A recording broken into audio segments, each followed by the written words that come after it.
Hi friends, I'm Abby and welcome back to my channel. Today we're talking about my worst books of the year. Okay. I will try and be polite about all of these, and if any of these are your favourite books, I'm really happy for you, and I am thrilled that these books were able to find an audience, despite that audience not being me. I've got 10 books here that I will be talking about. 5 of these are more disappointments and that I'd hoped for more out of them. I don't actively dislike them, and then 5 of them I'm disappointed in them and I really didn't like them. So yeah, a lot of these I think it is more disappointments rather than being like the worst books. Like, I think it's really harsh to say something is a bad book because it's rarely things are objectively bad. It's more that they just don't work for my tastes, and it's not like my tastes are good tastes and there's not like good tastes and bad tastes. There's just different tastes, and these books didn't fit my taste for one reason or another. But there's 5 where I am annoyed that I've read them, and I only DNF one of these and I should have DNF more of them. Okay, so we'll start off with the ones where I'm not so like actively passionate in my dislike. The first of these is Rule of Wolves by Leigh Bardugo, one of the many books in the Grishaverse, one too many now. I like the Grishaverse. I've always liked it. I read the whole Shadow and Bone trilogy, I read the Six of Crows duology, and now I read the Nikolai duology. And the Nikolai duology just feels like a money grab to me. And the thing is, why doesn't she just write the next Ninth House book? I mean, come on, it's been years now. I want the next Ninth House book. I have kept persevering with the Grishaverse, and I did really like the TV show. But I feel like we don't need any more books now. Like, we don't. It can just stop. Like, it's done. I don't know why we need a third Six of Crows book. Like, we don't need it. We don't. Just leave it as a duology. It is complete. It is finished. It is closed. The door is closed now. You don't need to keep going. And the thing is with Rule of Wolves, it was just messy. It was so messy. Like, King of Scars was a bit messy, but Rule of Wolves just took that messiness up a level. It was just messy. Like, there are aspects of the plot that I like. And I think Leigh Bardugo can definitely write. I think she's a really good writer. I just don't think the plot in this was very well done. It was a money grab. It was a money grab. So yeah, I can't deny that she can write. She can definitely write. And there are elements of the plots in these books I really like. I was like, okay, I like where this is going. I like this aspect of the plot. But I didn't like it all together. Like, it was just messy and plot conveniences. And what was the point? What was the point in the Shadow and Bone trilogy? What was the point in it with this one? Like, what? It just annoys me. And the thing is, as time's gone on, I just got more and more annoyed with it. Like, when I read it, I was like, yeah, that was fine. Like, it was fine. And now I'm like, no, it wasn't fine. It was annoying. So I think I'm done with the Grishaverse. I think I'm just done with it. Like, I never absolutely loved it. It was never like a 5-star series. Like, none of the books have been 5 stars, apart from Ninth House. Like, give me Ninth House. Another one where I am slightly annoyed with it was Malibu Rising by Taylor Jenkins Reid. So I have read her, well, out of her newer books, I've read The 7 Husbands of Evelyn Hugo and Daisy Jones and the Six. And I really liked Daisy Jones and the Six. And I was okay with the 7 Husbands. But Daisy Jones and the Six was the one that I really liked. This is one where I think she's a really good writer. I think the audiobook of this was really good. I listened to it predominantly. But I don't know why we had to have these character stories. I didn't care for these characters. I was like, why are we telling these people's stories? Like, why these people? Because I just didn't really care for them. And I don't really care for their story. And I think with this as well, it's very much a multiple perspective story. Like, you have different timelines. You have like the timeline of the parents and the timeline of the children as they grow up and grow older, and seeing how history can repeat itself. And so there was themes in this that I really liked, and seeing these characters grow up, but it's told in multiple perspectives. And I think sometimes there was too many perspectives, that it was very just a thin layer, that it was spread too thin as you're experiencing their lives from so many people's points of view. And in this you have like the past story with the mother and her life and the children growing up, and then you also have the countdown to midnight, or the end of this party that's happening, and seeing the party unfold. And I think there was just a bit too much going on. Maybe if we had more time with certain characters, because there's like 4 siblings, maybe if we had more time with like one of them, I would have grown to become more attached to that one person. Whereas the way it was, where it was these 4 characters plus their parents, plus like all of the side characters' perceptions of these people, it just felt too spread thin, and I didn't grow to feel attached to their lives and these characters, and I was like, why these people, so yeah, I think I just hoped for more. I hoped for more Daisy Jones, and this wasn't Daisy Jones. But there's still, I'm not like put off from reading Taylor Jenkins Reid. Like, I definitely still am interested in reading what she puts out next and seeing where she goes next. It was more, I was just slightly disappointed in the execution of this.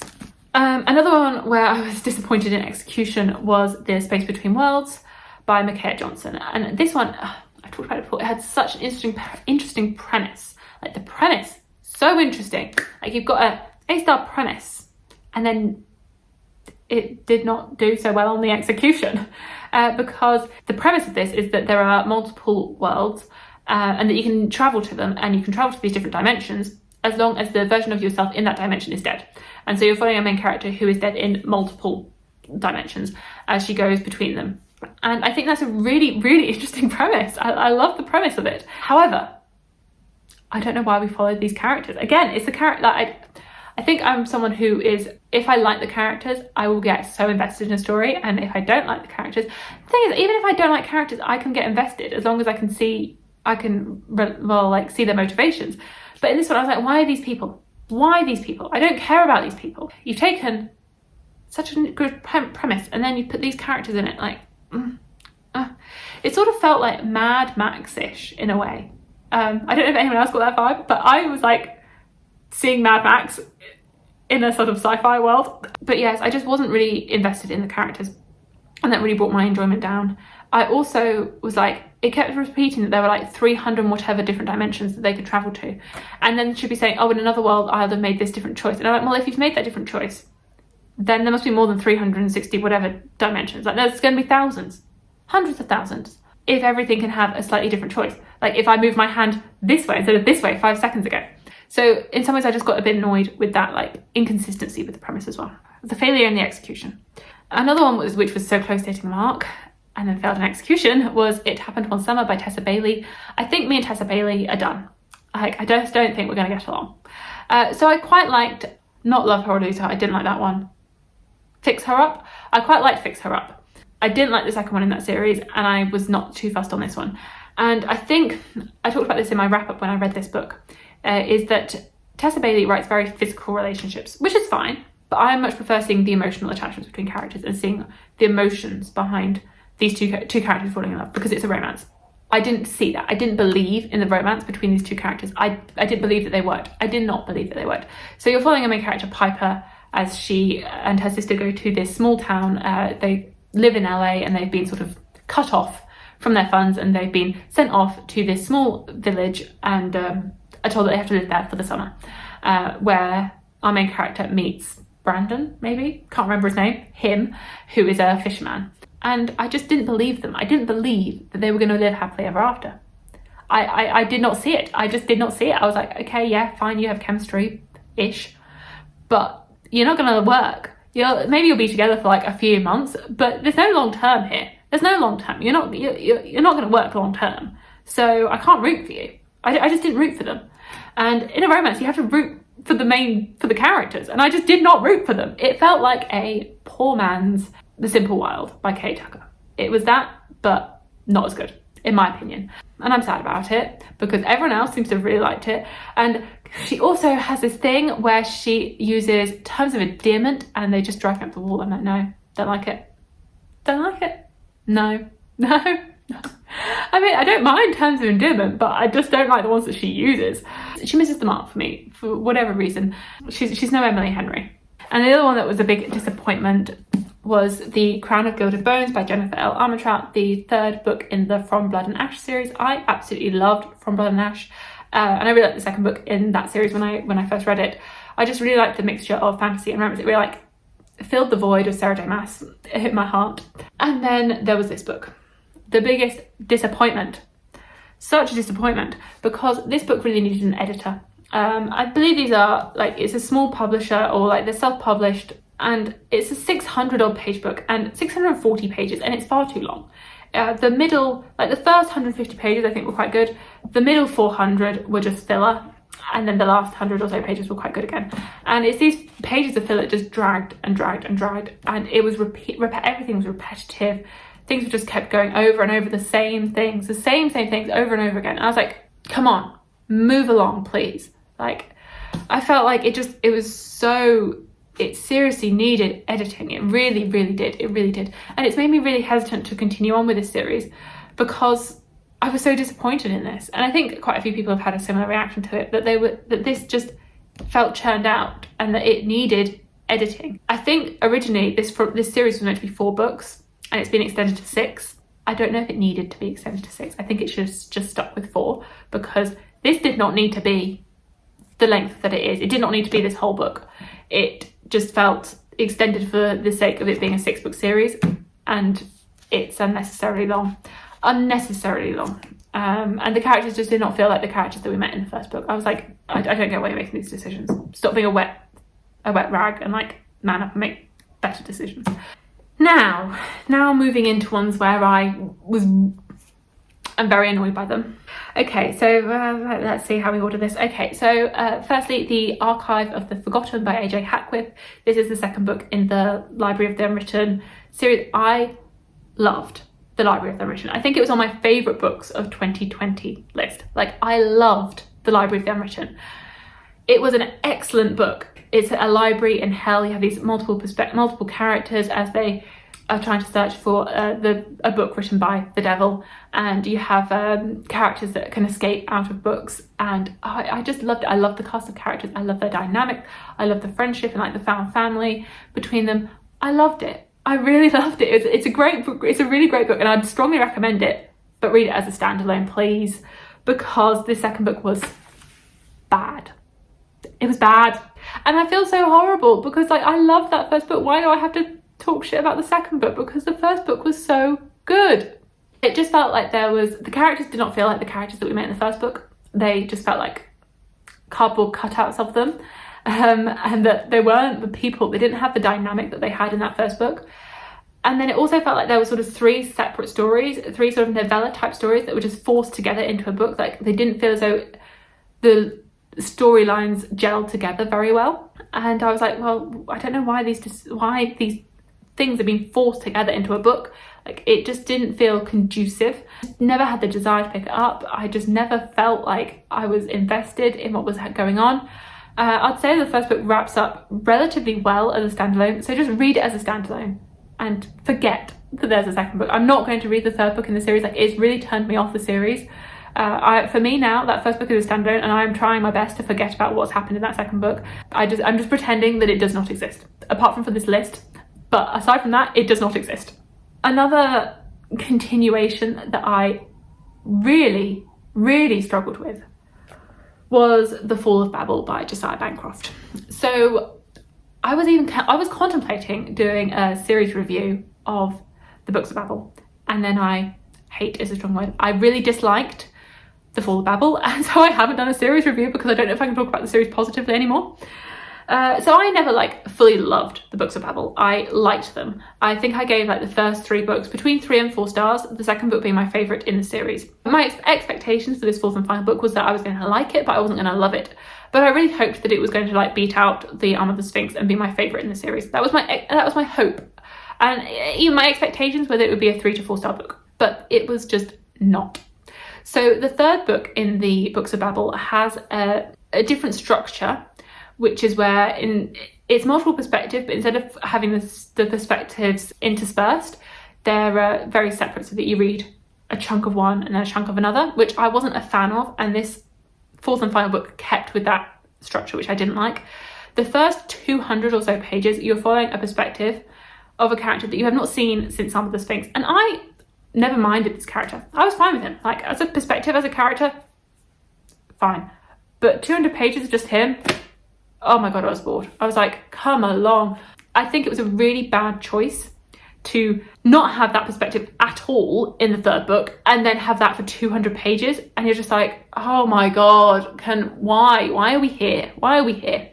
I think as well, the direction of the series, the first books in the series, you're really focused on a couple of layers or levels of this Tower of Babel.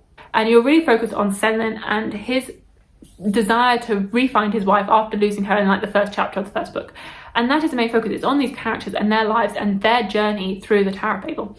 And then I think as the third and fourth book goes on, it becomes more than that. The story becomes more about the Tower of Babel and as a concept. And that's fine. It became more of a thematic exploration, and you start exploring the different themes and the different levels of the tower and sort of the political, how you can relate the politics in those levels to our real world. And that's absolutely fine. But it's not what I enjoy reading about. I enjoy reading about characters. And I didn't feel like the characters in this fourth and final book were like the characters that we read in books 1 and 2. I felt like they lost their personality and that they lost their spark and what made them who they were. They just lost their shine. And so I just never really had the desire to read about them anymore.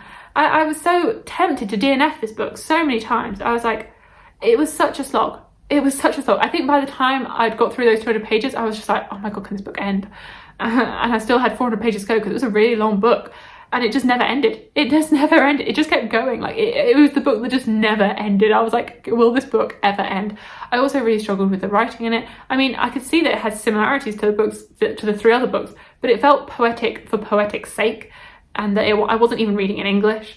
It felt like I was reading in a foreign language. And I mean, English is my native language. If I was reading this book and it was in Spanish, which is a language that I understand quite well, but it's not my native language, then I'd understand if I was not fully grasping all of the words. But it's my native language. And sometimes I was questioning what words were doing together. I was like, why are these words together? And sometimes I could just completely misread things. And I'd reread them and I'd still not get them. I think it was too long, it was too wordy. Maybe he used the thesaurus too much, I don't know, but I didn't like it. I think personally, if you read the themes, you probably really like this book because it was quite thematic, and you probably really enjoyed exploring those themes. But I read for characters, and the characters did not feel like the characters that they should have felt like. So I was very disappointed in it, and really annoyed that I'd got through a whole series of 4 books to get to that. I mean, I think I'd be really annoyed if I'd given the first few books 5 stars. But so luckily I only give the first few books 3 to 4 stars because what a disappointment. Another big disappointment was The Bone Ships by R.J. Barker. I read this towards the beginning of the year and I don't even feel like I've got that much to say on it anymore. I really don't. I just didn't like it. I didn't like the writing style. I felt like the world building was really messy. It's set in this world which is advertised as dragons, but it doesn't really have that many dragons in it. Dragons have died off. It's very sort of seafaring story, and I thought I liked seafaring stories, but maybe I don't because I didn't like this one and there's another seafaring story coming up. I felt like the world building was really messy. It was really hard to like grasp and understand. It felt like it was really clunkily done. I think it could have been really interesting. Like I think the grounding blocks for the world building are interesting. I just don't think it was put together in the best way, in a way that would have made it interesting. It felt really, really dry. I didn't really care for our characters. The most interesting character was some sort of creature I've forgotten the name of, and that was really interesting, but other ones, they all blended. It's also advertised as a dragon book, and I mean, okay, the ships are built on the bones of dead dragons, and then there's a sighting of one dragon, and it's like right at the end of the book. Okay, if you're advertising dragons to me, I want dragons. I don't want one scene of dragon. I want dragons like all over the place. I want scenes, multiple, with an S on the end. Scenes. It didn't deliver on that. But I mean, even so, I just didn't get along with the writing style. I didn't get along with the writing style, so I had no desire to continue with that series, and I won't be. It just wasn't for me. But I think if you enjoy slightly clunky world building, then maybe it will be for you. Okay, I guess one of my most controversial opinions, the one that I've seen so much hate for, is that I did not enjoy Dune by Frank Herbert. I didn't. I have a whole review where I talk about my feelings for Dune, which I can link. And the thing is, ever since then, I've been very hesitant about getting into my thoughts about Dune because I feel like whatever I say is going to annoy people. I think Dune has a really interesting premise. I really liked, surprisingly, I was really pleasantly surprised by the first half of the book. I was really invested and really enjoying it. I really like the sort of fantasy sci-fi that it is, that it combines those two genres. So there's so many aspects of this book that I really liked. I really like the themes that it explores, but for me, the execution did not work for me. Potentially because the characters are very archetypal and that they aren't really fleshed out characters. And as a character-driven reader, which I've talked about, and maybe this is why these books have not worked, is that the characters felt like cutouts of characters and they didn't have so much personality. But a lot of the issues that I had with the book are from me reading it in the 21st century as a female. And I think that it's a product of its time, and so much so that some of the aspects just really grated on me. Maybe I'm just too sensitive, I don't know, but there were certain characterizations which did not sit well with me, and I really struggled to look past them. It made me feeling physically repulsed by the book. So much of the book that I loved and I really enjoyed, and the politics and the pacing and the world building that I really, really liked, and the themes, all of those aspects that I really liked, I just ended up feeling put off by some of the characterization choices.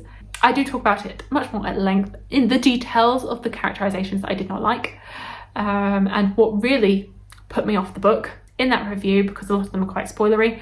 So if you want more thoughts, it's there. And I did really like the film, and the film, I don't know if anyone's talked about it, but the film pretty much fixed a lot of the characterization issues that I had.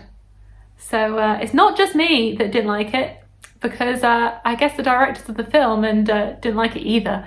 Okay, and then the book that I actually DNF'd because I really could not read it was Sea of Ruin by Pam Godwin.